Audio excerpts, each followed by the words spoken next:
Serem puntuals.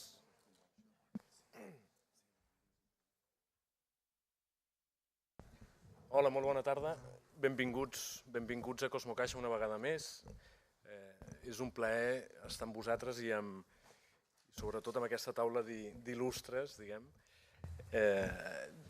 Doncs uns mesos després que ens visités, gràcies a l'IFAE, també al Peter Higgs. Ara podríem dir, no tenen relació directa, però aquesta activitat i aquesta col·laboració té certa relació per les entitats que hi col·laborem i per la temàtica que tracta. I molt contents de rebre-us a tots vosaltres i de participar d'aquesta activitat. Jo soc Ignasi López, soc director de Ciència de la Fundació La Caixa i estem aquí en ocasió d'inaugurar l'exposició L'instrument científic més gran mai construït. Per això farem aquesta taula rodona que farem a continuació. En aquesta taula ara mateix m'acompanyen, voldria presentar-los abans de res i sobretot agrair-los la seva implicació en aquest projecte, doncs el Mario Barajas, que és el director del Departament de Didàctica i Organització Educativa, si no ho dic bé m'ho dius després, de la Facultat de Pedagogia de la UB, i és la persona o l'entitat que fa possible que tinguem avui aquesta exposició amb nosaltres. Aquesta exposició ve gràcies a que hi ha un projecte europeu, un projecte que es diu Pathways, que el Mario coordina a Espanya i que permet portar aquesta exposició a diferents punts de l'Estat. Això per una banda. Per l'altra, a la meva esquerra, a l'esquerra del Mario, el Matteo Cavalli Sforza, en representació com a director de l'IFAE, Institut de Física d'Altes Energies, que està, com sabeu, a la UAB i que també ha participat, ara us explicarem de quina manera, en aquest projecte. També comptem amb la presència de l'Eduard Salvador Soler, director de l'Institut de Ciències del Cosmos de la Universitat de Barcelona. I doncs bé, simplement agrair-los perquè aquest projecte Pathways és el que permet portar l'exposició, però a més hem posat una mica més d'esforç tots plegats per poder afegir i farcir aquesta exposició amb una mica més de contingut que hem desenvolupat conjuntament l'IFAE de la UAB i l'ICUB de la UB, per explicar quina és la participació catalana en l'LHC, el Large Hadron Collider, com sabeu, del CERN. Simplement unes paraules molt ràpides. Ara comencem aquest acte amb aquesta presentació. Explicarem molt ràpidament per què aquestes institucions ens hem posat a fer aquesta activitat conjuntament.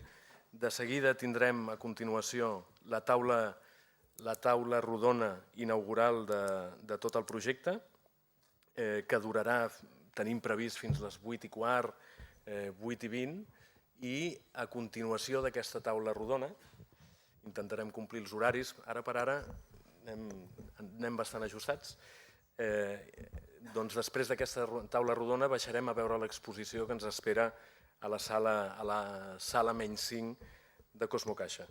Per la meva banda, res més, simplement agrair-vos de nou la vostra presència, agrair a les institucions que han col·laborat en aquest projecte la seva implicació, que ha sigut imprescindible per tirar el projecte endavant, i esperar que disfruteu molt de l'exposició després, de la taula rodona, però també de les activitats que hi haurà al voltant d'aquesta exposició que tindrem durant unes setmanes a Cosmocaixa. Moltes gràcies.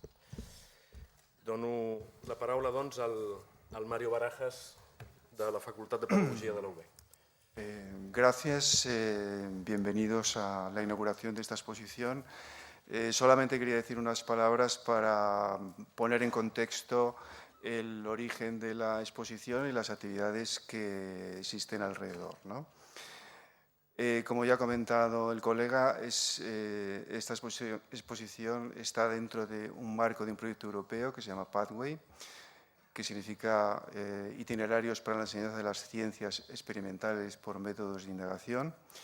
La Universidad de Barcelona coordina la parte española y yo en particular. Esta es una exposición que ha sido negociada con el CERN, que por cierto también es socio en el proyecto Pathway, y esto ha facilitado todo el proceso. Hemos conseguido que la exposición venga no solamente a Barcelona, sino a toda España, y por tanto Es una exposición itinerante que ya ha estado en Granada, Sevilla, Oviedo y Madrid, y ahora en Barcelona, y después irá a Santander, Santiago, Zaragoza y Valencia, con lo cual creo que se cubren mucho las expectativas del CERN y del proyecto y también de todas las personas interesadas. La exposición, bueno, es también una ocasión para desarrollar un conjunto de actividades, de seminarios y de divulgación científica para el público en general, y por eso pienso que muchos de vosotros estáis aquí. Desde nuestro punto de vista también, para las escuelas e institutos, hemos organizado unas visitas dinamizadas a la exposición que intentan estimular la curiosidad por la ciencia y en particular por el tema o el caso de la física de partículas, y también por las grandes infraestructuras como el CERN, que quieren de alguna manera atraer a jóvenes al campo de la ciencia y al campo de la investigación.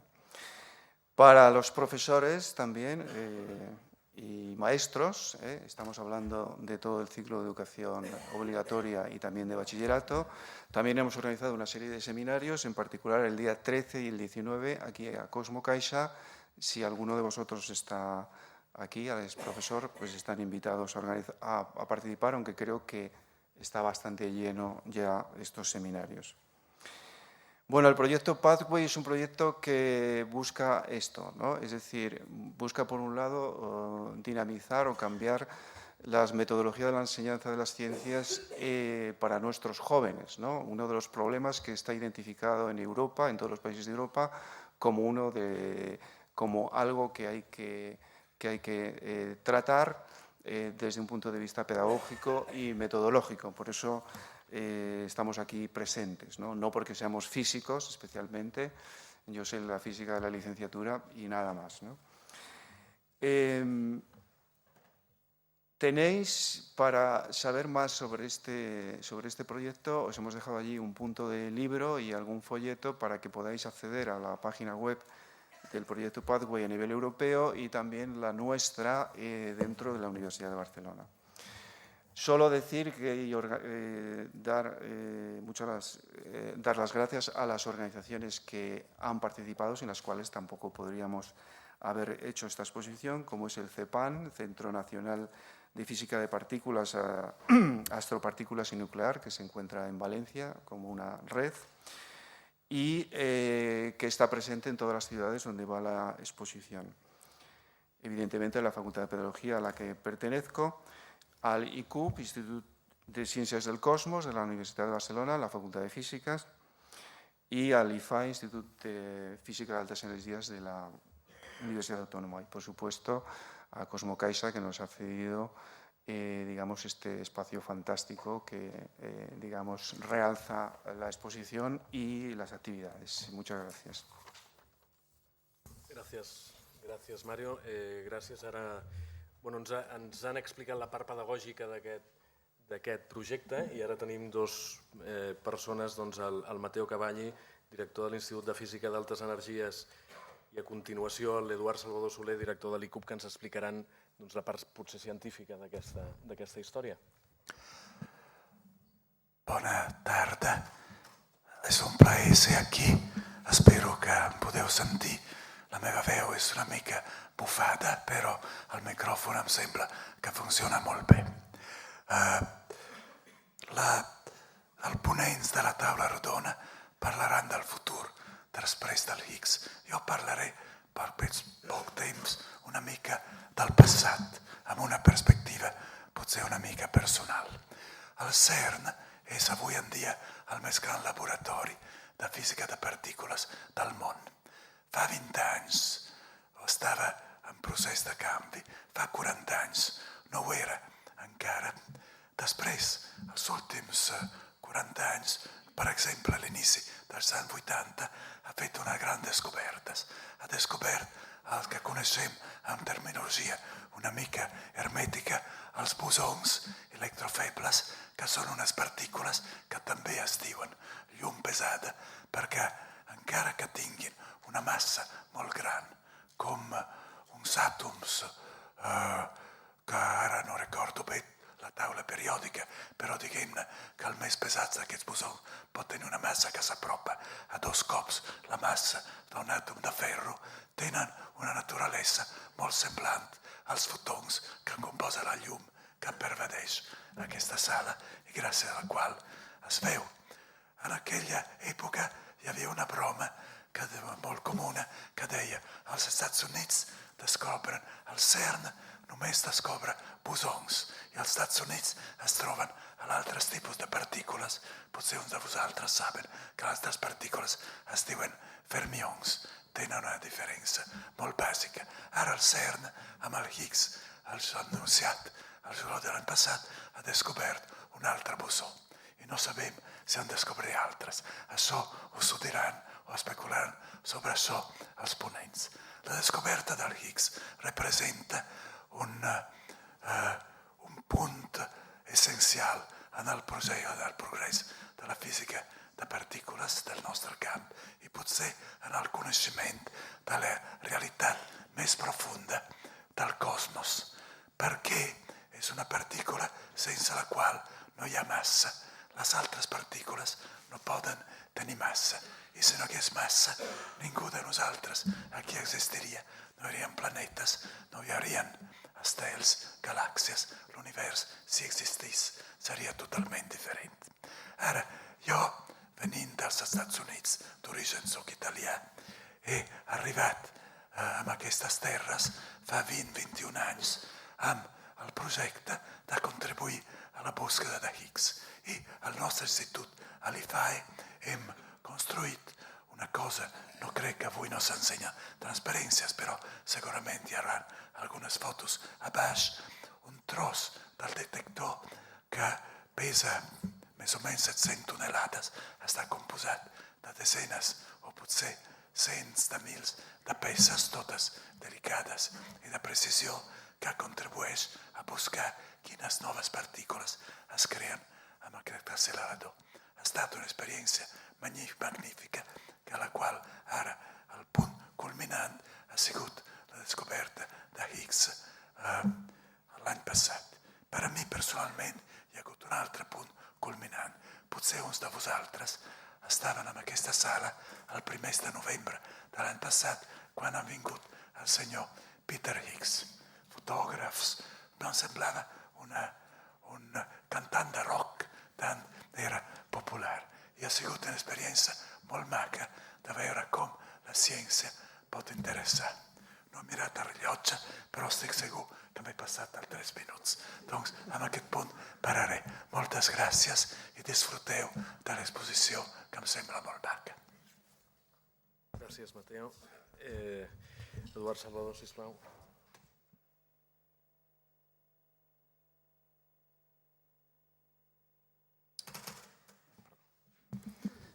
Doncs bona tarda.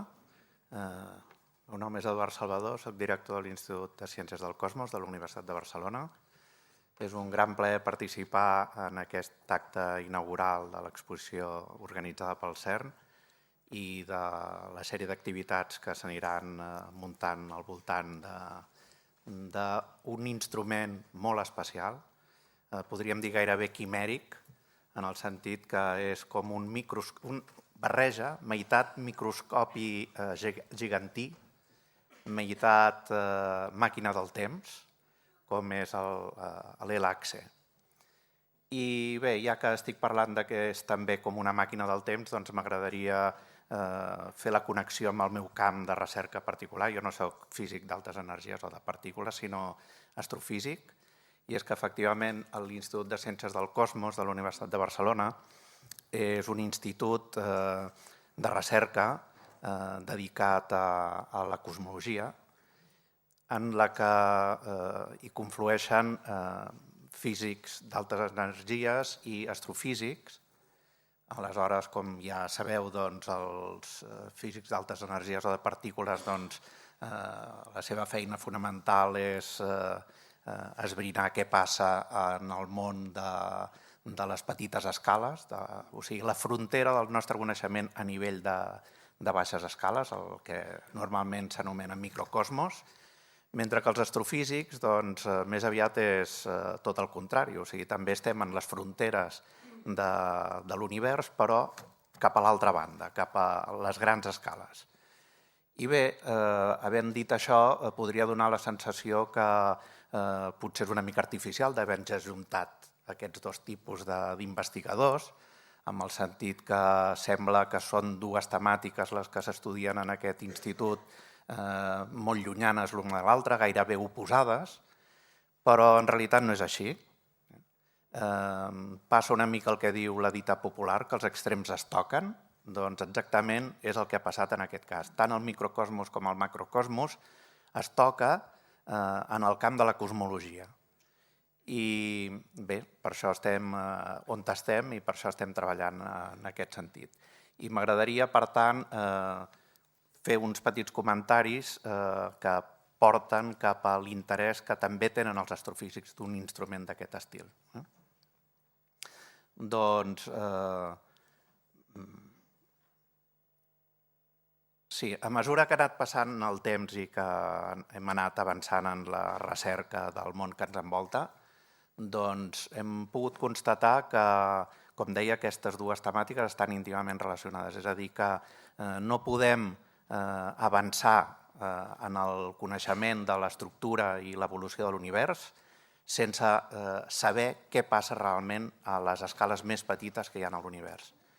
I recíprocament, és a dir, tampoc podem avançar fàcilment a l'hora de saber com està constituïda la matèria i les interaccions fonamentals si no sabem interpretar les conseqüències que aquesta matèria d'escala més petita i les interaccions té en l'univers a gran escala, el que podem observar de forma potser més fàcilment.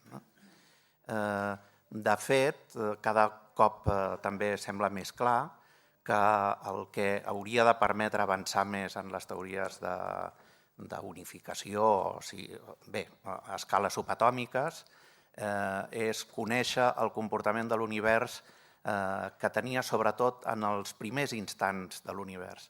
Just la petita fracció de segon després de l'anomenat Big Bang.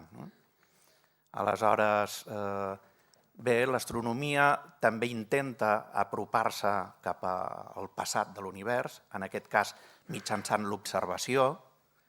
Heu de tenir en compte, probablement molts de vosaltres ja en sou força conscients, que com la velocitat de la llum és finita, com més lluny mirem, doncs estem veient l'univers tal com era en el moment d'emetre la llum que estem ara copsant. O sigui que com més lluny, més en el passat veiem les coses. Però per aquesta via només podem arribar fins al voltant de 180.000 anys després del Big Bang. No podem retrocedir més en el temps, perquè l'univers es torna opac en aquells instants. En canvi, els acceleradors de partícules permeten abordar el problema no tant a través de l'observació, sinó a través de l'experimentació, del laboratori. El que s'aconsegueix, d'alguna manera, és simular les condicions que tenia l'univers en el passat, molt en el passat, quan les energies típiques eren molt elevades. I aquest és precisament el gran poder que té aquest accelerador de partícules, l'LHC, que permet realment adentrar-se en el laboratori, en aquest cas en el CERN, en els instants primeríssims de l'univers, on precisament la complexitat de la matèria i de les interaccions es manifesta de manera més esplendorosa. O sigui, més aviat a mesura que ha anat passant el temps, tot s'ha anat igualant i uniformitzant, etc. I en canvi, en aquell moment, tot està molt viu. O sigui que l'LHC és un instrument extraordinari per avançar en el coneixement de la matèria, però també, alhora, és un instrument extraordinari per anar avançant amb una altra temàtica, com és la d'intentar respondre a aquestes preguntes transcendents que ens han acompanyat al llarg de la història, com són d'on venim i cap on anem. És a dir, que amb això acabo la meva presentació i us desitjo, evidentment, que disfruteu força de la taula rodona i de l'exposició. Gràcies. Molt bé, moltíssimes gràcies. D'on venim i on anem? Molt bé, doncs potser és la conclusió de la contextualització científica de la taula per de la de projecte que ens ha fet el Mario. Simplement ara donarem pas a la... Jo deia, per introduir la taula, no sé si el Mateo deia que l'experiment té unes 700 tones i uns centenars...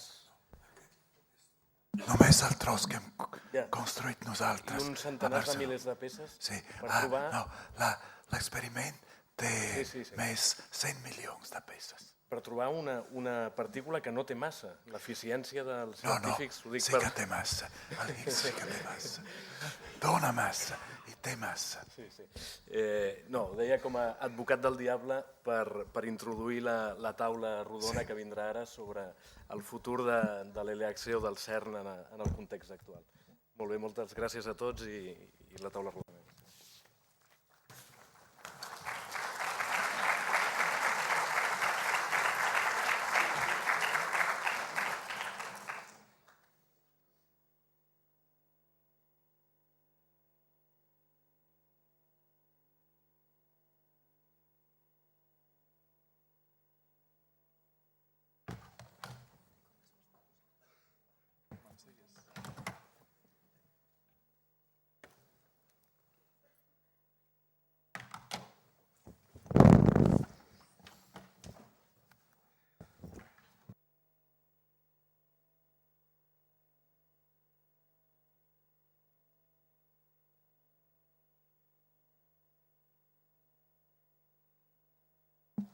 Bona tarda a tothom.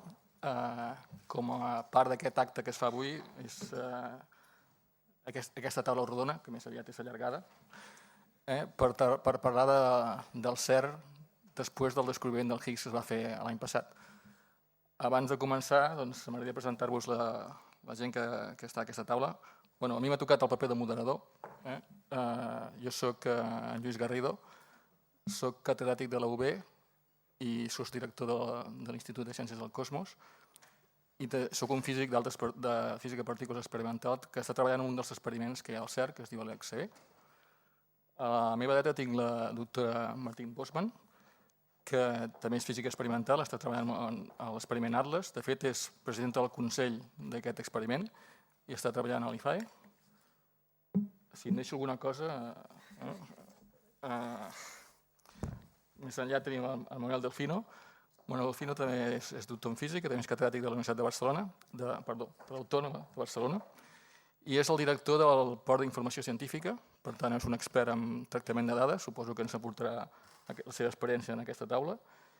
I a l'extrem tenim el Toni Pic, que és catedràtic de la Universitat de València, és físic teòric, ell ens explicarà, suposo que és el Higgs des del punt de vista teòric, i en aquest moment és el coordinador d'un projecte que es diu CEPAN, que bàsicament coordina tots els centres que es dediquen a física de partícules, astrofísica, astropartícules i física nuclears d'aquí a Espanya.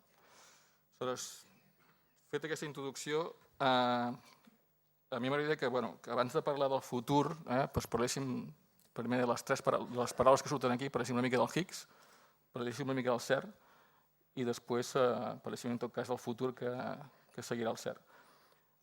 Això no és un debat polític, per tant jo no comptaré el temps. El que passa és que ens coneixem, hi ha algú que li agrada molt parlar i aleshores agrairia que es limités. Aleshores, l'any passat, per començar, si ens llanço una pregunta a tothom, l'any passat es va descobrir el Higgs. Higgs Light s'ha convertit en el que sabem avui en dia, és un Higgs molt estàndard.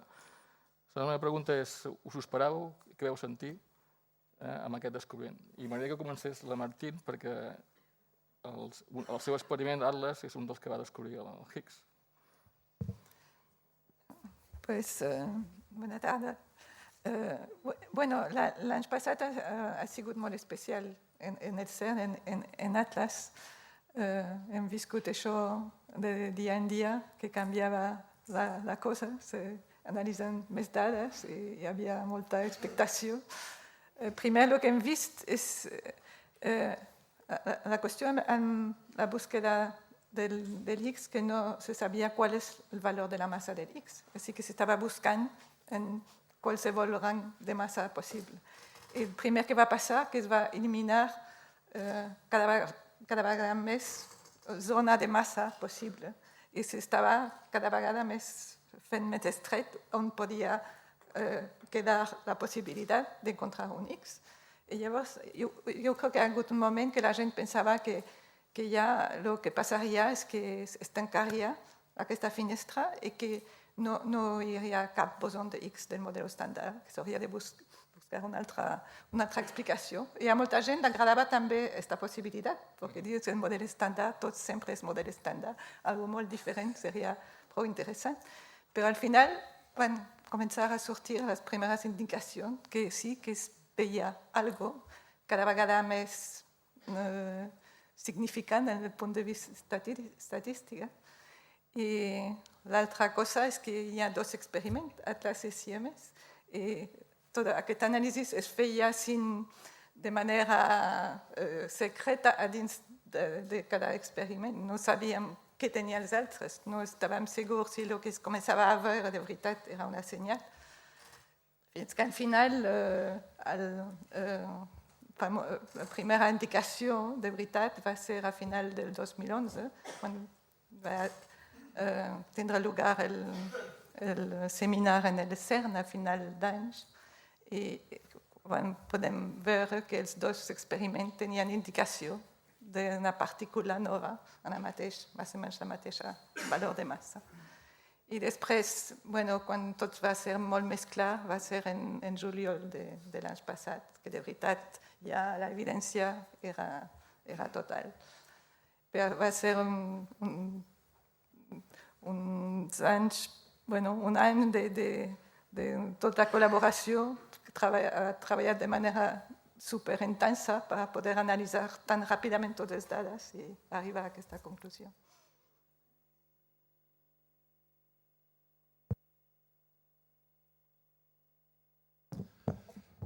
Bona tarda.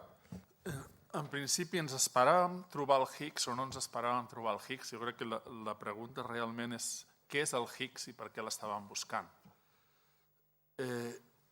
Tots heu sentit parlar d'un cert model estàndard, algo que ho explica pràcticament tot, etc. Què és això? Portem molta gent, tota la comunitat científica del planeta, porta 40-50 anys fent experiments per intentar entendre com és el món microscòpic, com funciona la natura al nivell més bàsic possible.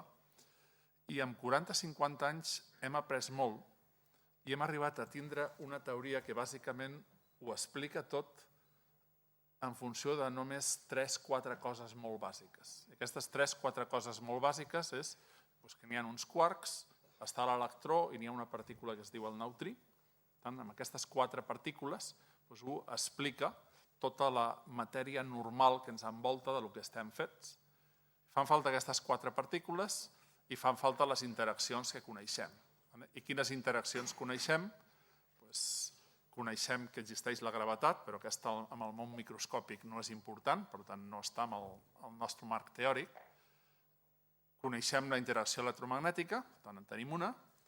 Coneixem la interacció nuclear, en tenim 2. I dins de la interacció nuclear n'hi ha una que es diu interacció feble, que és la tercera interacció que és important en el món microscòpic. Llavors, el que hem aconseguit és tindre una teoria o un marc teòric que a partir única i exclusivament de simetries amb l'espai-temps és capaç de prediure totes les propietats dinàmiques d'aquestes 3 interaccions. El qual és un avanç científic immens. Ho podem entendre pràcticament tot, per no dir tot el que mesurem, a partir d'un esquema teòric pur que està basat en simetries. Per tant, és la teoria perfecta que qualsevol físic teòric li agrada tindre o aprendre.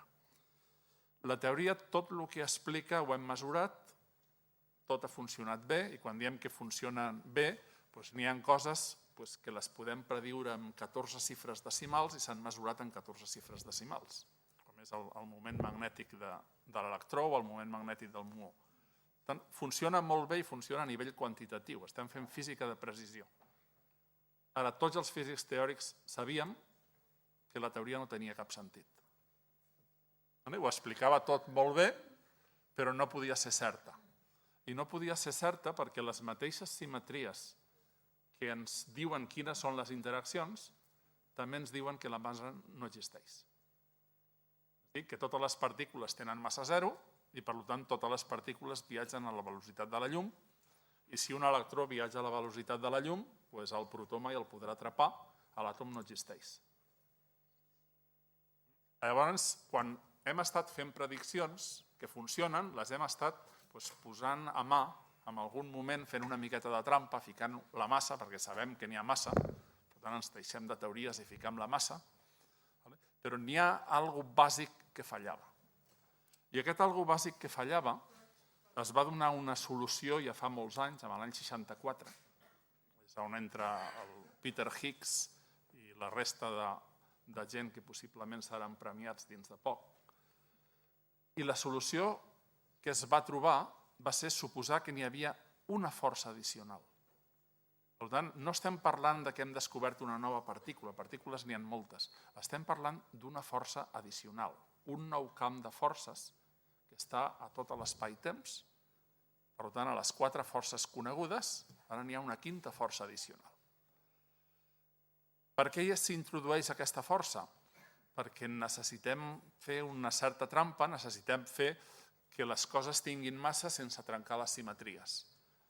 I la forma com això es pot fer és introdueixes una força tal que quan les partícules atravessen el camp de forces es troben frenades.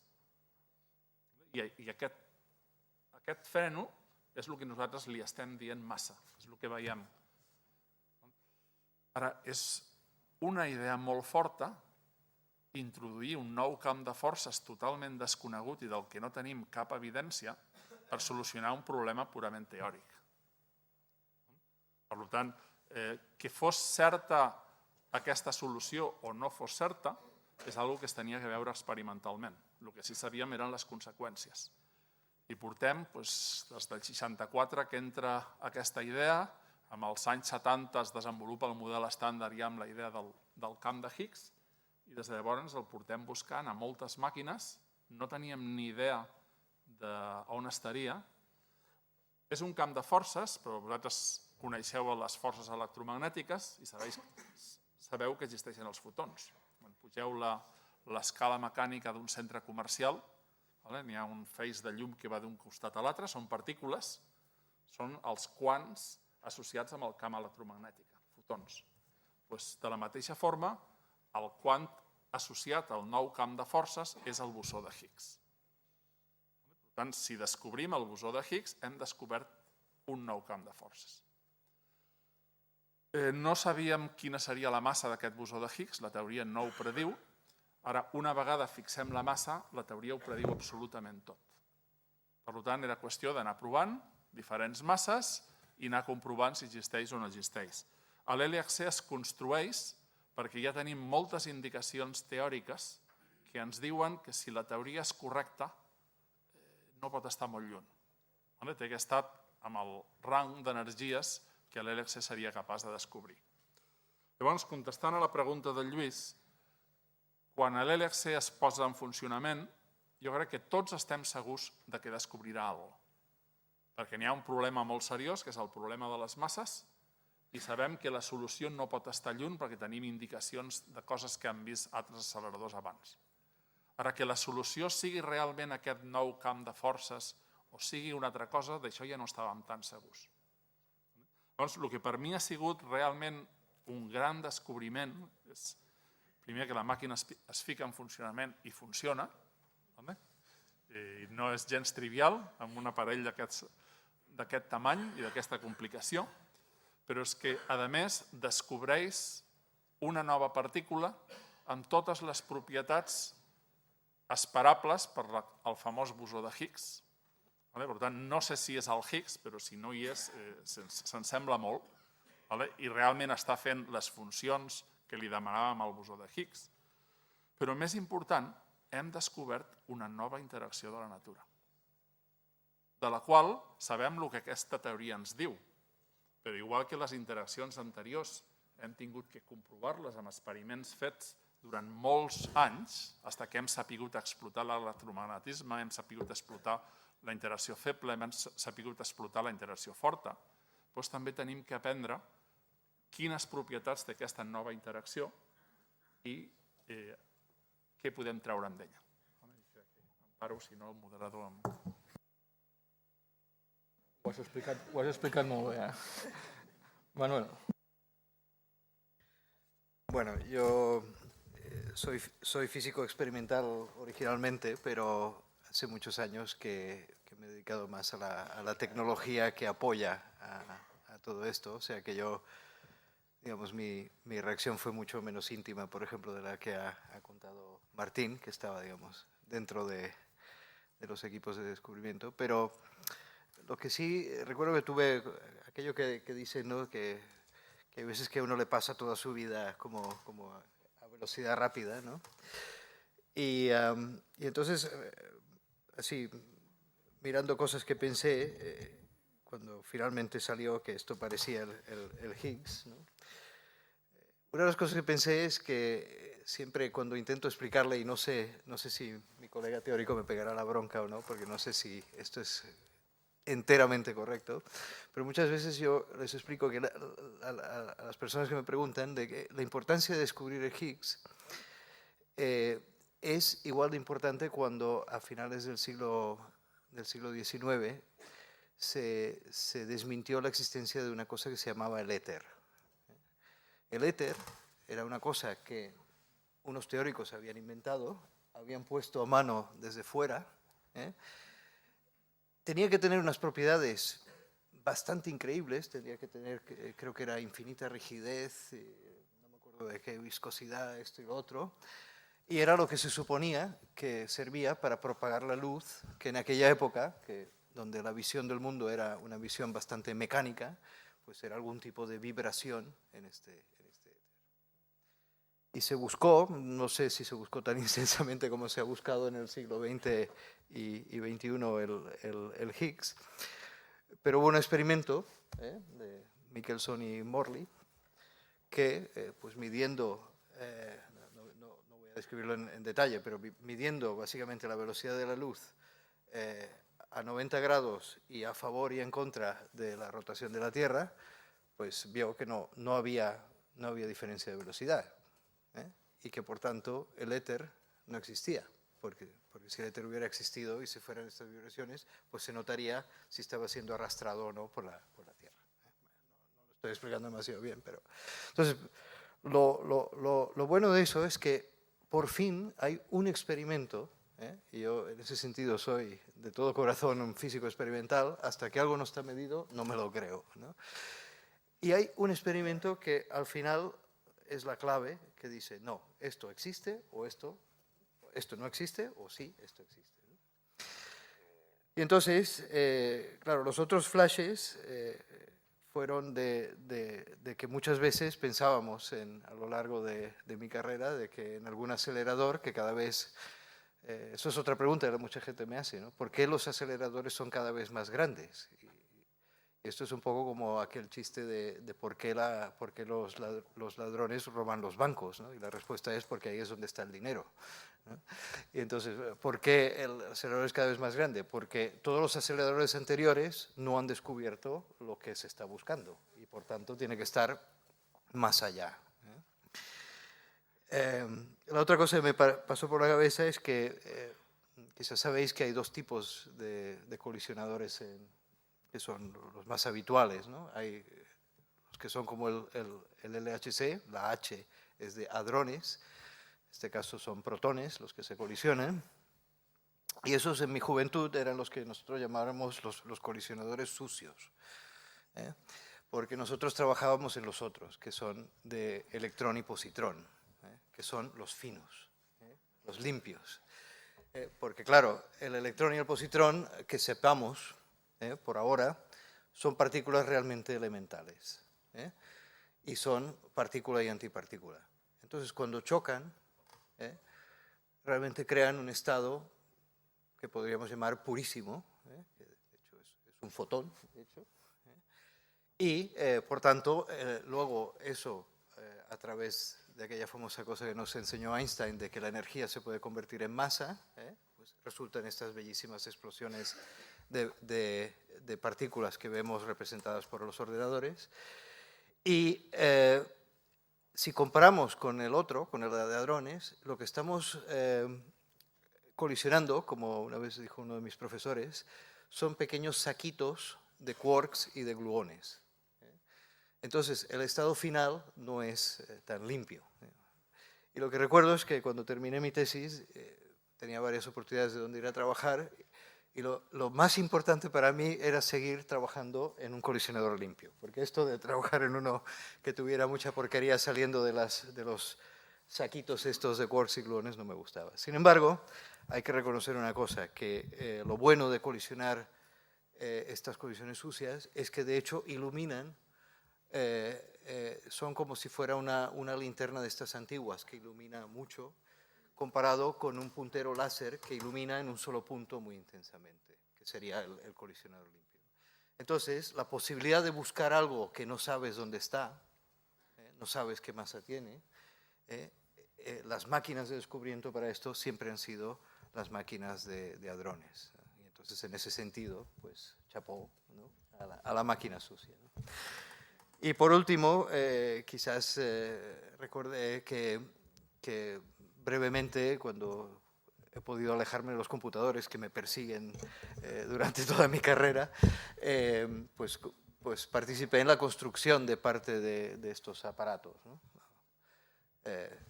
Por cierto, la parte que he construido el IFAE es la parte plateada que está dentro del círculo este que tiene como unas cosas doradas que... Daos cuenta de que la escala de esto es como si fuera la altura de un edificio de 12 plantas. O sea que es muy grande. De ahí las toneladas que contaba Matteo Cavalli, ¿no? Y entonces, lo increíble es que uno trabaja como uno más de los miles de personas que trabajan construyendo estos aparatos, y son enormes. Y luego, claro, el ingeniero a cargo te explica cómo esto se va a ensamblar y cómo lo va a colocar con menos de 1/10 de milímetro de precisión sobre una distancia que corresponde a 6 plantas de un edificio. Entonces, aunque uno pues lleva toda su vida trabajando en esto, al final siempre tiene una cierta duda de si esto realmente va a funcionar o no. Entonces recuerdo que cuando hubo las primeras pocas colisiones que hubieron, empezaron a salir, y lo primero que uno hace con un detector y un sistema de acelerador y detector es medir todo aquello que ya conoce. Esto es lo que llamamos las señales clásicas de calibración. Como eso ya es conocido, pues uno lo usa para ver si la cámara de fotos funciona. Y yo me quedé absolutamente anonadado, ¿no? O sea, porque esto no eran resultados que fueran a ganar ningún Nobel ni nada, esto era lo que llamamos la física de pan y mantequilla, ¿no? O sea, algo que es simplemente para ver si la cámara funciona. Pero eran tan exquisitas la medición de todas estas partículas ya conocidas que me pasó por la cabeza. Dije, ostras, esto funciona tan bien que en cuanto le den luminosidad a la máquina, o sea, en cuanto colisione más, si el Higgs está, lo van a encontrar rápido. Porque no habrá duda de la perfección de las fotos que se están tomando. Y de hecho, aparte del pequeño accidente que hubo, que causó una pausa de 1 año, pues realmente se descubrió muy rápidamente, ¿no? Y quizás fue eso, ¿no? El pensar, caray, realmente esto funciona, ¿no? Y funciona de una manera exquisita, ¿no? Bueno, jo crec que ha quedat clar que tots vam quedar molt satisfets, no?, de que es trobés el Higgs en els experimentals, perquè després de molts anys buscant-lo amb diferents acceleradors i després de muntar durant moltes dècades l'LHC, trobar el Higgs i al cap de 2 anys de comencés a funcionar va ser una fita molt important. I l'explicació que ens ha donat el Toni em sembla molt bé. Jo només volia recordar que quan estudiava la carrera se'm va explicar el mecanisme de Higgs. Vaig quedar molt... No sé com explicar-ho. Vaig dir que això no podia ser. Una cosa ficada amb calçador. Tu mateix ho has dit, es posa una quinta força per allà i al final s'ha trobat. I ara resulta que tenim un model, que li diem model estàndard, que amb aquest descobriment del Higgs, que tot apunta que és el Higgs estàndard, sembla que estigui tancat. I jo el que volia preguntar ara per llançar una mica amb el futur del CERN és, aquest model, quants anys de vida tindrà? Què esperem? Primer m'agradaria que respongués als teòrics. O sigui, com a teòric, ara jo tinc un model que amb el Higgs l'he tancat. Què hi ha després? És una pregunta fàcil i difícil al mateix temps. És a dir, no sé si hem descobert el bosó de Higgs. Hem descobert un nou camp de forces i emfatitzo el de camp de forces. Es repeteix molt això de hem descobert un bosó. Però què és un bosó? Les partícules elementals n'hi ha de dos tipus, fermions. Un fermió és l'electró. Dos electrons mai poden estar junts amb el mateix estat atòmic, i això és el que es diu un fermió, es repel·len. No poden estar junts. Un fotó, és a dir, el camp electromagnètic, als fotons li agrada estar juntets, en un feix de fotons que van tots junts. Això és un bosó. Llavors, quan diem que n'hi ha partícules elementals, els quarks i els electrons, que constitueixen la matèria, totes les partícules elementals són fermions. Mentre que quan diem que tenim uns camps de força, electromagnètic, fort, feble, els quants associats a aquests camps de força, tots són bosons. Aquesta és la diferència fonamental entre uns i altres. I la nova partícula encara n'hi ha moltes coses que no sabem d'ella, però n'hi ha una que tenim molt clara, és un bosó. Per tant, és un camp de forces. Però, a més, sabem que és un camp de força diferent als altres. Tots, suposo que segur que aquí a Cosmocaixa n'hi ha molts experiments amb feixos de llum i tots sabeu que la llum es polaritza.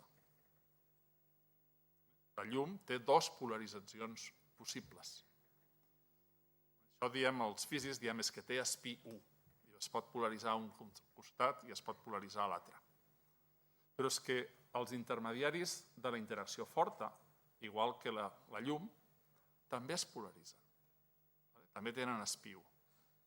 I els intermediaris de la interacció feble també es polaritzen, també tenen espí 1. El que ja sabem d'aquest bosó és que no té espí 1. Per tant, és un camp de força nou i és diferent dels altres. El que diu la teoria, el mecanisme de Higgs, és que té que tindre espí 0. Espí 0 el que vol dir és que no es polaritza de cap forma, no té polaritzacions. I per això es diem que té els números quàntics del buit. Els camps de forces, el camp electromagnètic està per tot arreu, però el podem polaritzar, podem jugar amb ell. Aquest és un camp de forces que està per tot l'espai-temps, però té els mateixos números quàntics del buit absolut, no es polaritza. Per tant, és totalment diferent i sabem que està aquí. Si és el camp de Higgs o no és el camp de Higgs, no ho sé. Si em sembla molt. El que sí sé és que no tots els dies es descobreix un camp de força. El primer gran descobriment que han fet, jo diria, en els últims 50 anys. Fa molts anys que sabem que existeixen els altres camps de força. Per tant, està tot per investigar. En aquest moment, sí, tenim una teoria que sorprenentment funciona molt bé. Jo no me crec que sigui la teoria final. I no me crec que sigui la teoria final perquè n'hi ha moltes preguntes que no contesta.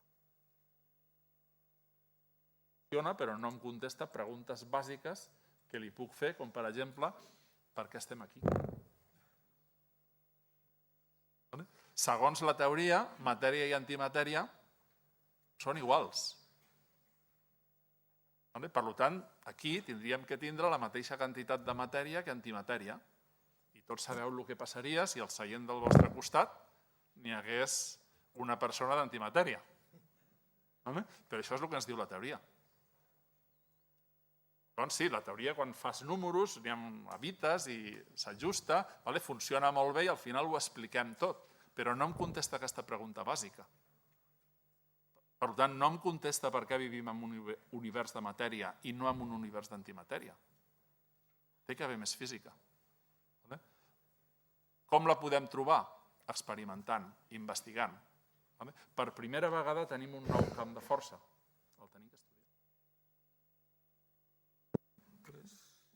Martín, l'LHC continua... Ara tenim una parada de 2 anys per arreglar certes coses, però el programa de l'LHC continuarà.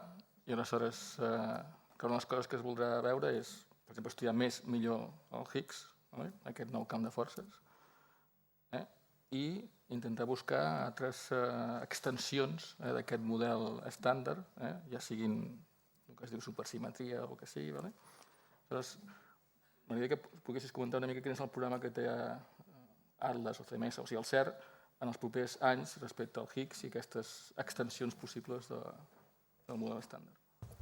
Pues d'acord, com dius tu, el que ens toca és d'un costat fer mesures de precisió de les característiques del boson de Higgs o del camp de Higgs, i l'altra cosa és buscar eventualment si encontrem altres partícules que podria ser, testimoni que hi ha una física més complicada que el model estàndard, que millor el model estàndard és el que explica la física a les energies més baixes, però quan arribem a energies més grans hi ha altres... canvia el panorama, diguem. Així que és el que tenim que fer, no? Per poder fer això millor, hi ha 2 aspectes que anirem millorant. Un és que l'energia de la col·lisió, que fins ara la suma de l'energia dels 2 protons era de 7 teraelectrovolts, es va doblar. Llegarem a 2 vegades a 14 TeV. Si tenim més energies en les col·lisions, passen 2 cosas, ¿no? Del costat del X es interessant perquè la probabilitat de produir boson de X que en les col·lisions es fa més gran. I al mateix temps pujarem la intensitat dels feixos i així anirem produint cada vegada més boson de X. Tenim una mostra molt més ampla de boson de X que hem produït en les col·lisions i intentarem detectar el boson de X de moltes maneres. Jo crec que millor tinc que explicar una mica el concepte, com detectem el boson de X, no? Primer, tenim que produir el boson de X, perquè no existeix en la matèria que tenim aquí, no? Està tot fet de quarks, d'electrons, de neutrins. La primera part és produir el boson de X. Això es fa en les col·lisions dels quarks o dels gluons que estan a dins dels protons que col·lisionen, no? Una vegada que està produït, aquesta partícula es desintegra immediatament en altres partícules, però té moltes possibilitats. Alguna possibilitat és la desintegració a 2 fotons, que és el canal que ha sigut un dels canals on hem pogut descobrir el X. N'hi ha d'altres, que és quan el X es desintegra en 2 bosons Z que immediatament se desintegren en 2 electrons o 2 muons que són el mateix tipus de partícula però més pesades, o en 4 electrons. A més, hi ha moltes més possibilitats, com es pot també desintegrar en quarks B, es pot desintegrar en altres tipus de leptons, i tot això tenim que mesurar tota aquesta manera de possibilitat de desintegració, amb què freqüència passa, i això serveix per a comprovar amb molta precisió les prediccions del model estàndard, perquè el X del model estàndard té molt clar que per tal massa del boson de Higgs es pot predecir exactament com se té que desintegrar. Això és part del programa. Anirem mesurant totes les maneres que es pot desintegrar de manera més sistemàtica. L'altra cosa és buscar qualsevol cosa nova que podem encontrar. Amb més energies en les col·lisions podem produir en les col·lisions partícules amb massa molt més elevada, partícules que podria tenir una massa de 1.000 GeV, de 1.000 vegades la massa del protón, per exemple, mentre el X té una massa de l'ordre de 100 vegades la massa del protón. O sigui que amb més energies en la col·lisió obrim una ventana de nova possibilitat per descobrir partícules més pesades que fins ara ha sigut impossible encontrar. Tenim esperança també, a més d'aquest gran descobriment del nou camp de força, millor, no sé, que encontrarem, nous bosons, noves partícules d'altres tipus, que també és una possibilitat. Ja veurem. Manuel, tu has dit abans que has treballat amb màquines netes, les netes de col·lisions de més a menys. Jo també, la meva història està bàsicament relacionada amb aquestes màquines fins a LHC. Però jo recordo que aquestes màquines, per exemple, una de les coses que estàvem buscant des que jo feia la tesis era la supersimetria. El CERN també té un programa de busca, el que has dit, noves partícules, perquè com que l'energia augmentarà, si aquestes partícules existeixen i tenen una massa la que tu pots generar amb la teva màquina, doncs potser les pots observar. De la meva tesi fa molts anys. I partícules supersimètriques, ni una. Aleshores, encara. Tu creus que a aquest rang de l'AXE durant els propers 10 anys es pot trobar algun candidat a una partícula supersimètrica o veient la història passada serà difícil? Sí, sí. Te ha tocado. A ver, yo con todo el respeto a los teóricos, o sea, lo dicho anteriormente, hasta que no esté medido, no me lo creo.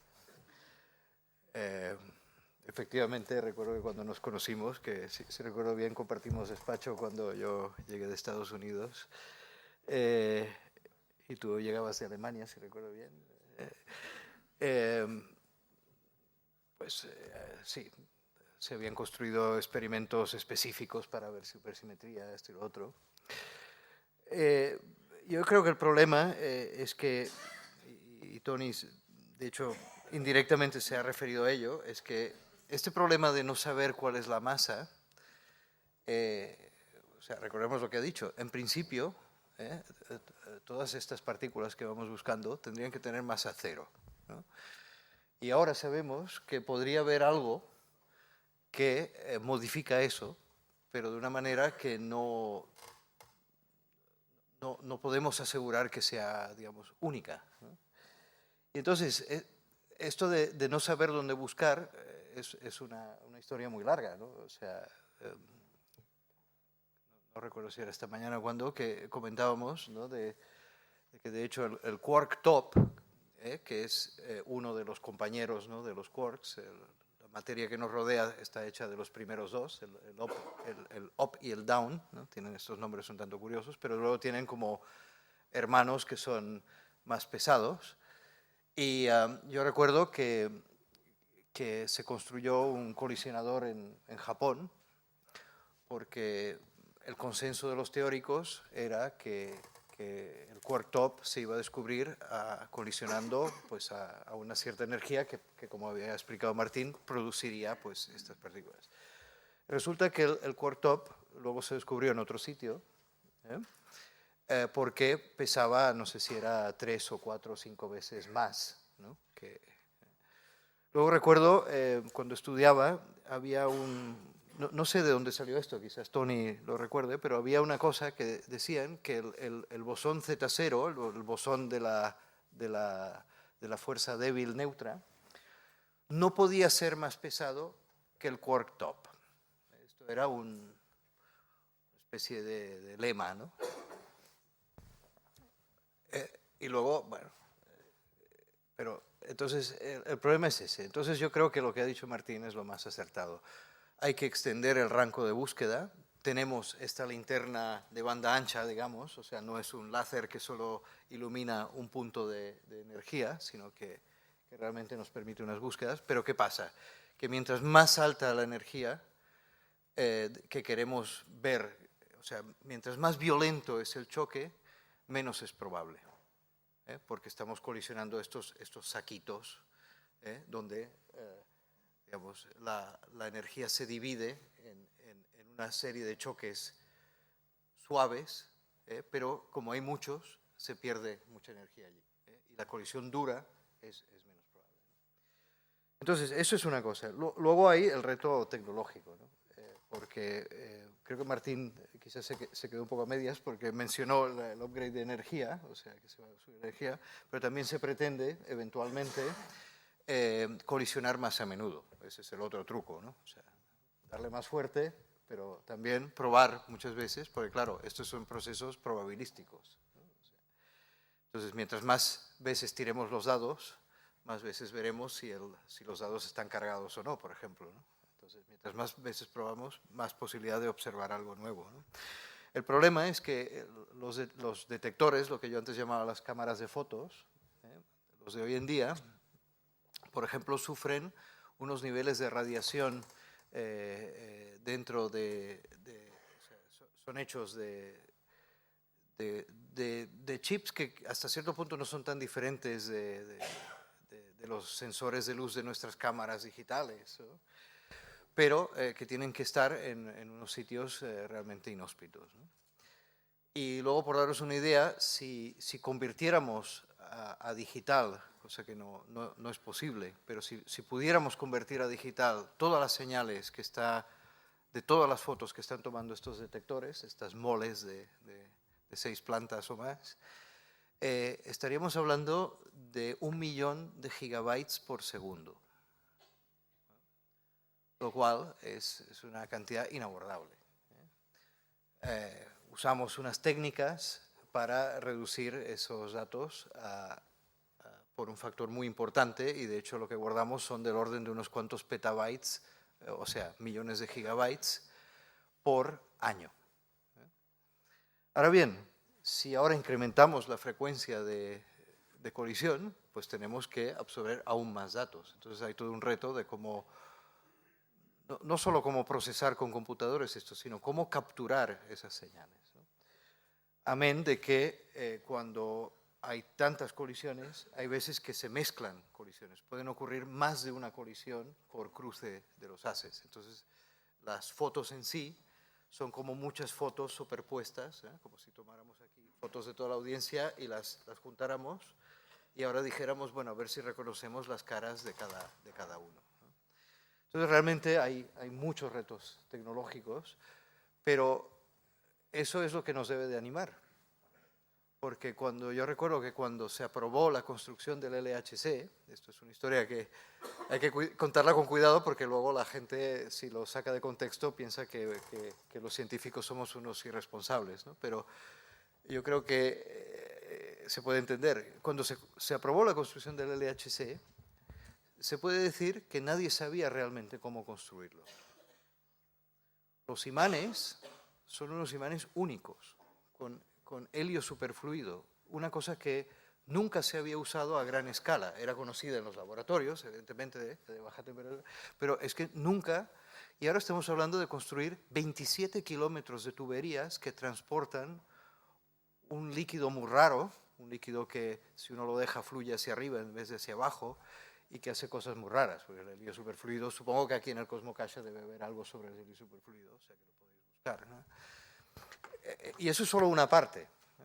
Entonces, ¿pero qué pasa? Que precisamente esa meta común, es decir, vamos, por una razón hasta cierto punto muy ajena a unos ingenieros, que es el descubrimiento de un bosón de Higgs, que en su día a día no les va a aportar nada, pero representa una meta común para una comunidad que es altamente creativa y que tiene un potencial tecnológico detrás que es muy potente cuando lo pones todo a trabajar hacia una meta. Entonces, yo no tengo duda de que estos retos se cumplan y que a lo largo, aunque no hay que exagerarlo, pero a lo largo, pues vayan saliendo tecnologías que sean interesantes pues para otras cosas, que incluso puedan ser cosas del día a día, ¿por qué no? Deixeu-me, a veure si esteu d'acord. O sigui, el programa que tenim els propers anys té dues línies principals. Una és, tenim el Higgs. Volem comprovar aquest Higgs si es comporta com diu el... O sigui, volem fer una física de precisió sobre el Higgs. Això l'LHC pot aportar la seva llavor, però fins i tot en aquests moments s'està plantejant fer acceleradors espacials. De fet, hi ha la proposta de fer un accelerador espacial al Japó, que és l'ILC, amb l'única o quasi exclusiva finalitat d'estudiar el Higgs amb més precisió de la que es podria fer en els propers anys a l'LHC. Per tant, hi ha una línia que està clara, que potser si aquest nou accelerador es posa en marxa, doncs jo crec que en el temps funcionarà, que es posarà en marxa quan bàsicament l'LHC tingui tot dit sobre el Higgs, el màxim que pot dir. I després hi ha l'altre programa, com que les energies pugen, passarem del 7 doblarem l'energia, és el programa de buscar noves partícules. I entenc que això, en aquests moments, l'única màquina que podrà fer això, en els propers anys i molts anys, serà l'LHC. L'LHC en els propers anys cobrirà aquestes dues facetes, estudiar més profundament el Higgs, buscar la possibilitat d'aquestes noves partícules si existeixen, però m'agradaria saber quina és la vostra opinió, si val la pena fer aquesta segona màquina per estudiar més profundament aquesta cinquena força de la que ens has parlat. I us la deixo a tots tres. Deixa'm que intenti contestar. Vaig a repetir coses que ha dit en Manuel Delfino, que crec que ha ficat un parell d'exemples molt ben ficats, el de la màquina bruta i la màquina neta. Jo crec que hem de ser conscients que LHC, el que realment és el projecte LHC, encara no ha començat a funcionar. S'ha fet un gran descobriment, el descobriment més important dels últims 50 anys, però s'ha fet en període de proves. L'LHC té una energia nominal que es té que aconseguir, que només es aconseguirà quan es torni a obrir dins d'un any i mig. Ha estat funcionant a una energia que és 2 vegades més petita o inclús més petita. Però LHC té que tindre una intensitat dels feixos, perquè és el que ell ha dit, és a lo bèstia, és il·luminar tot, perquè quan no saps on busques ho has d'il·luminar tot, que és molt, molt superior a la que ha tingut en el període de proves que hem estat aquest any. El problema és que en el període de proves ha funcionat tan bé que ha fet moltíssim. Però això és el que ens diu és que dins d'un any i mig, 2 anys, tindrem un instrument magnífic per il·luminar, com ell deia, a lo bèstia, un foc molt gran, en un territori absolutament desconegut. És a dir, no sabem què ens podem trobar. Podem tindre sort, podem tindre mala sort, però no ho sabem. Hem travessat ja la frontera del coneixement i l'LHC ara obrirà un territori nou amb el que esperem que n'hi hagin coses, però no tenim cap seguretat. El Lluís ha mencionat de les partícules supersimètriques. Jo soc molt escèptic, però soc molt escèptic perquè supersimetria és una idea molt maca, però és maca quan no està trencada. I ara sabem que està absolutament trencada. Per tant, tenen que haver coses noves. El fet que hem descobert una nova interacció ja ens està obrint una finestra a un món nou que desconeixem. Tenim una gran quantitat de preguntes que les teories actuals no ens contesten, i són preguntes fonamentals, com el que he dit antes de l'antimatèria, i l'LHC és l'únic instrument que tindrem en els pròxims 15 anys per poder estudiar una cosa en aquest plan. Realment, una màquina de descoberta en un món desconegut, un espai desconegut. Ara tenim alguna cosa més. Alguna cosa més és que LHC, amb el període de proves, ens ha descobert un nou camp de forces. I ara sabem on està. Sabem que està associat a una partícula que pesa 126 GeV. Què són 126 GeV? Estem parlant d'una partícula elemental que no té tamany, però que pesa tant com un àtom de plata. Una bestialitat. Un àtom de plata és una cosa molt grossa. I això ho tenim amb un tamany 0. I és el quant associat amb el camp de forces.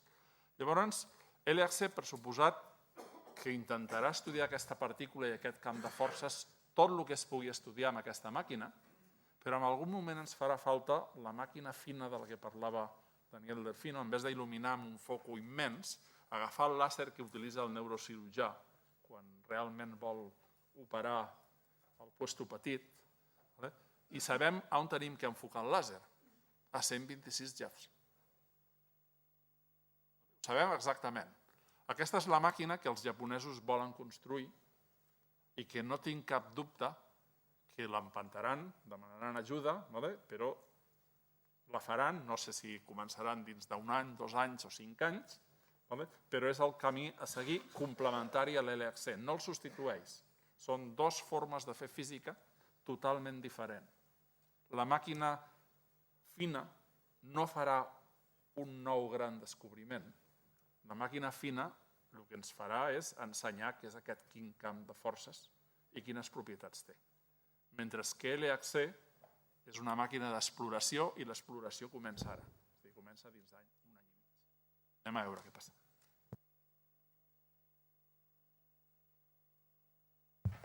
El millor apuntar que en el pròxim 10 anys ja tindrem una mostra de dades que és un factor d'1 més que el que hem tingut ara. També jo crec que s'ha de ressaltar que els detectors han funcionat tan bé i també l'accelerador que ja creiem de veritat que podrem fer bona física amb més intensitats amb aquest detector i que no faltarà els resultats per culpa d'un detector que no funciona, si no hi ha cap accident, no? Si no es descobreix res és perquè la física no està allí, però l'instrument de veritat és meravellós. Després d'aquest període de 10 anys que venen ara, en el futur, quelles són les opcions que fa falta fer? L'ACC té la possibilitat de continuar uns 5 anys més o 10 anys menys amb factor 10 més d'estadística, que és un altre ordre de magnitud. Això ajudaria a pujar la frontera de les masses de partícules que es poden encontrar con un 20% més allà del que s'ha vist en els anys anteriors. Per poder tenir un camp molt més ample de descoberta, el millor és pujar l'energia. La pregunta en algun moment vindrà si s'ha de passar a intentar tenir més intensitat, més luminositat, com diem, amb l'LHC, o se tendría que pensar de poder pujar l'energia de l'LHC. La qüestió de la màquina complementària, si tenim menys diners, és perfecte de fer les dues coses sincronitzades o asíncrones. Els japonesos diuen que tenen la meitat de la màquina. Els japonesos diuen que tenen el 50% de la màquina ja. Sí, és que si es pot fer, fantàstic, però també s'ha de veure que tenen la meitat del diner i l'altra meitat té que sortir dels Estats Units i d'Europa. És una discussió que es fa ara mateix, de qual és el futur, perquè també s'ha de dir que aquests projectes són tan complexos que s'ha de tardar 20 anys entre pensar-ho i que es realitza. Así que el futur d'aquí 10 anys se té que pensar ja. Solo 2 apuntes. Bueno, primero un chiste, ¿no? Me alegro de que esta vez los japoneses hayan esperado a saber a qué energía construir la máquina para que no les pase. Lo que quisiera, porque el título de hecho no es el LHC más allá del Higgs, ¿no? Sino es el CERN, ¿no? Entonces solo para, evidentemente el buque estrella del CERN es el LHC, pero quizás en la prensa o en alguna cosa de divulgación sabréis que hay otras cosas que hace el CERN, ¿no? Y en particular, se están haciendo unos estudios muy finos con una máquina que se llama el desacelerador, no sé si esto es castellano correcto, el desacelerador de antimateria. El problema es que la forma en que uno genera antimateria, como decía Tony, como no la tenemos a mano, pues uno la genera pegándole con un haz de materia a un blanco y de vez en cuando sale un trozo de antimateria. Y el problema es que entonces detenerlo, por ejemplo, para formar un antiátomo. Y yo creo que este tipo de experimentos, de los cuales hay muchos, pero no quiero alargarme, exploran cosas que son complementarias y son muy importantes y que tienen que ver con, indirectamente tienen que ver con una cosa que tampoco entendemos, creo, Tony. Si la entiendes, entonces, que es que igual que en principio todas las partículas tendrían que tener cero masa, pero hay algo que nos lo cambia, resulta que el tiempo debería de ser igual para adelante y para atrás. Pero evidentemente todos sabemos que los años van pasando. Entonces, ¿qué es lo que ocurre con esto? Y precisamente el medir si un antiátomo es exactamente igual que un antiátomo, que es extremadamente difícil, porque hay que medirlo con no sé cuántas decimales, porque son cosas que hay que medirlas muy precisamente, también aporta su grano de arena a este tipo de cosas. Solo quería decir eso, que hay más cosas que el LHC. Deixa'm afegir que aquests experiments s'estan fent ara al CERN. Sí. O sigui que el CERN Precisamente té tota lo una decía. línia de baixa energia d'estudiar antimatèria. Sí, sí. Y también, bueno, supongo que oísteis sobre los neutrinos superlumínicos que luego resultaron no ser superlumínicos, ¿no? Que era el cable. De vez en cuando hay alguna cosa que no cuadra, ¿no? Jo, com que és un quart de 9, Sí. el que podríem fer és que si algú, 5 minuts, si el públic vol preguntar alguna cosa, doncs podríem dedicar 5 minutets. Mira, veus?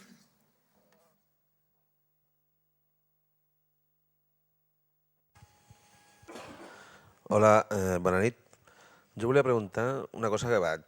Bueno, jo no tinc cap carrera ni res. Soc físic, dic que soc matemàtic... Bueno, quan va sortir això del Higgs, al telediari deien que era com una mena de ciment de la matèria. O sigui, que és el que fa que la matèria es soliditzi, diguéssim, no? La pregunta és aquesta. Fins a quin punt és així? Bueno, no és un exemple que m'agradi. El que és el Higgs realment és un camp de forces que està a tot l'espai-temps. El que fa aquest camp de forces és interacciona amb les partícules normals. I quan una partícula la travessa... Això ja l'he sentit, ja, però vull dir, o sigui, per poder entendre-ho, no? Perquè la gent ho pugui comprendre millor, o sigui, jo em vaig quedar només amb aquest exemple, no? Ja, això que has explicat ho he entès, però vull dir, fins a quin punt això del ciment, per dir-ho d'una forma, o la partícula de Déu, van dir també, no? Lo de la partícula de Déu és pura semàntica d'un editor que per vendre més llibres va canviar el títol del llibre d'un físic. El títol del llibre es deia The God Particle, on God vol dir la partícula maldita, i el de maldita venia perquè no es trobava a cap puesto, i l'editor va ficar una O més vale? I va canviar la partícula de Déu simplement per augmentar les vendes. Per tant, millor ens oblidem d'aquest nom. Lo del ciment, no sé el que vol dir. Bueno, aviam... Per què es crea la matèria, diguéssim, vale? O sigui, seria com el que fa que la matèria, que el que veiem nosaltres com matèria tangible, sigui... O sigui, d'on neix la matèria, vale? Ara sí que ho entenc. Vale. El que es vol dir amb aquest exemple, que jo no l'havia sentit, és un electró, si no existís el camp de Higgs, un electró viatjaria a la velocitat de la llum. Si viatja, perquè no té massa, si viatja a la velocitat de la llum, no es pot quedar atrapat en un àtom. L'àtom no existeix. Si no existeix l'àtom, no existeixen les molècules, no existeix la química, no existeix la biologia, no existeix res del que coneixem. Llavors, en aquest sentit, imagino que és el que estàs dient del ciment de la matèria. Però l'efecte és, li ha donat massa a l'electró. I és només quan l'electró té massa que la química i la biologia es fan possible. Sí, després jo vaig estar aquí en una exposició que van fer de per què MC al quadrat i bueno, explicava que en realitat les coses, parlant d'això de que dieu que no tenen massa, que en realitat té massa zero, el que deia és que quan es concentrava la matèria, el que semblava, aparentment, que hi hagués matèria. O sigui, que és una altra visió, no? O sigui, que en realitat tot sigui aparent, que aparentment la matèria existeixi, no? Llavors, bueno, era puntualitzar això també. Hi ha algú més del públic que vulgui fer alguna pregunta?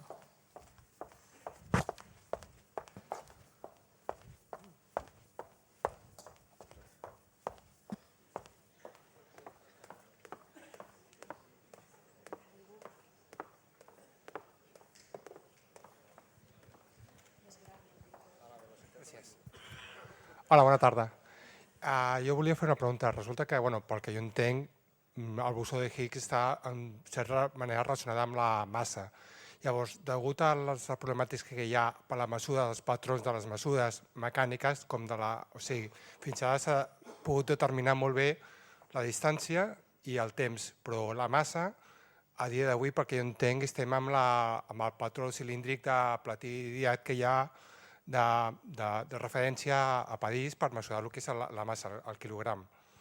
I pel que jo he llegit últimament comença a haver-hi diferències de massa perquè estan creixent 50 micrograms i així. Llavors no sé si arran d'aquest descobert es pot intentar agafar algun patró basat en aquest tema per mesurar el que és el patró de massa.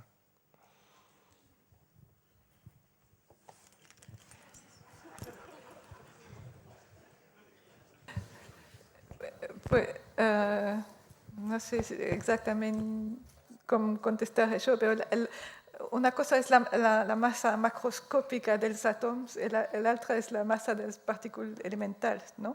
La massa macroscòpica, tenim patrons per mesurar les masses i l'origen de la massa també és diferent en part, és la massa de les partícules elementals que estan part dels àtoms i part de l'energia de les interaccions.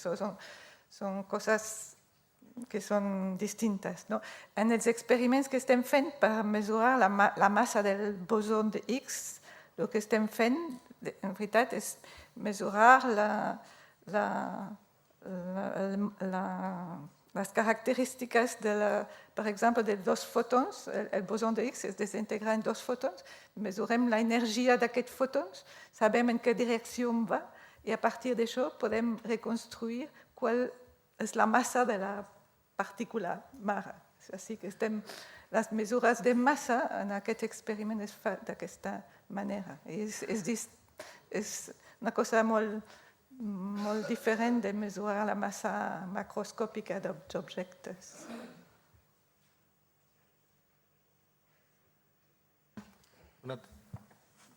Dos preguntes més, ¿vale?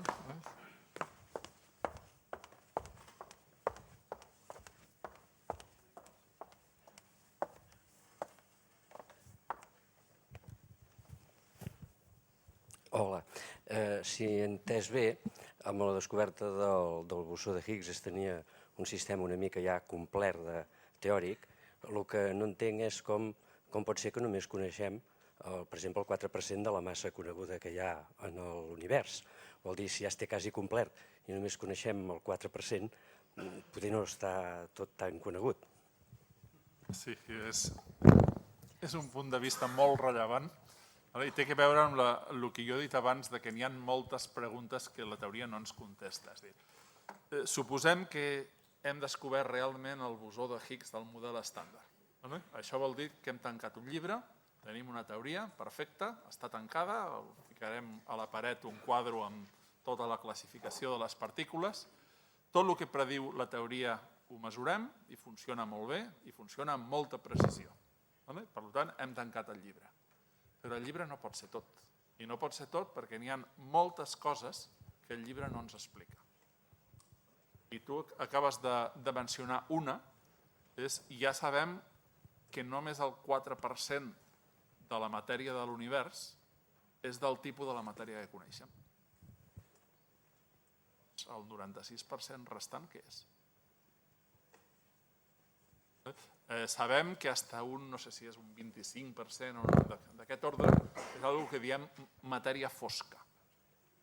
Fosca vol dir que no ens il·lumina i per tant els astrònoms tenen que fer coses rares per saber que la matèria està allà, perquè no ens ve llum.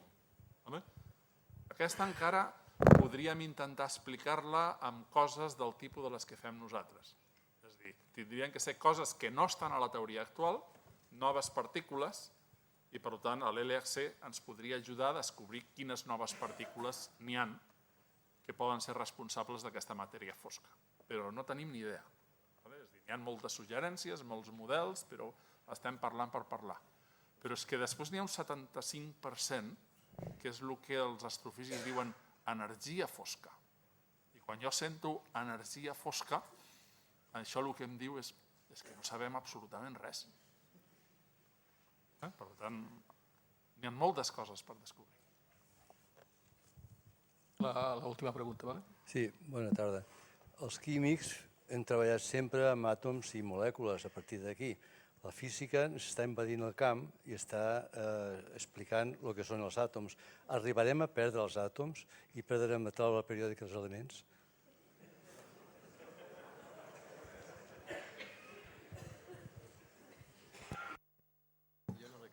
Sí, no sé si he captat bé la pregunta. Has dit que els físics estem invadint els químics, jo sempre ho he vist al revés.